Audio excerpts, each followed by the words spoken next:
Com a economia estagnada nos últimos anos, o governo Lula tem feito as melhorias necessárias. Mas como fazer o país, crescer com essa taxa de juros? Veja o comentário do economista Paulo Nogueira Batista. A economia é um risco para o governo Lula. Ela está, como sabemos, em franca desaceleração desde o segundo semestre de 2022. O desemprego, inclusive, começou a aumentar. As projeções de crescimento, as expectativas de crescimento dos organismos internacionais em relação ao Brasil e dos agentes econômicos aqui no país são muito modestas. O que se prevê, na maioria dos casos, é uma taxa de crescimento próxima de zero, o PIB per capita ficando aproximadamente estagnado em 2023 e 2024, a valerem essas estimativas, essas projeções. O governo pode fazer alguma coisa?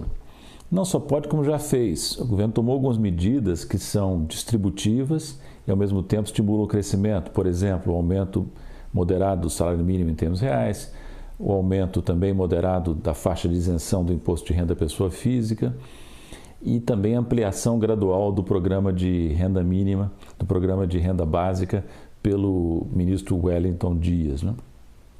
O Bolsa Família. Então, Bolsa Família, isenção do imposto de renda, salário mínimo em termos reais estão sendo aumentados, impulsionando a distribuição de renda de um lado e o crescimento do outro.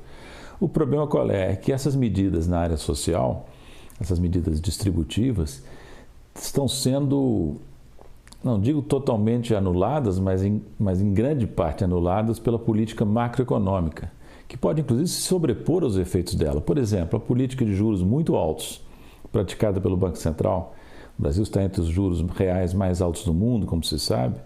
Essa política de juros altos ela tem um duplo efeito. Por um lado, ela restringe deliberadamente a economia e, por outro, ela concentra a renda, porque transfere renda para setores que detêm títulos públicos, para os rentistas, que são normalmente pessoas de nível alto de renda e que têm propensão marginal a consumir muito baixa. Então, é uma política concentradora e que não favorece a expansão da economia e desequilibra as contas públicas, porque a taxa de juros praticada pelo Banco Central onera pesadamente o custo da dívida pública. Teria que haver uma política deliberada de estímulo ao crescimento, de reativação da economia, que está há 10 anos estagnada.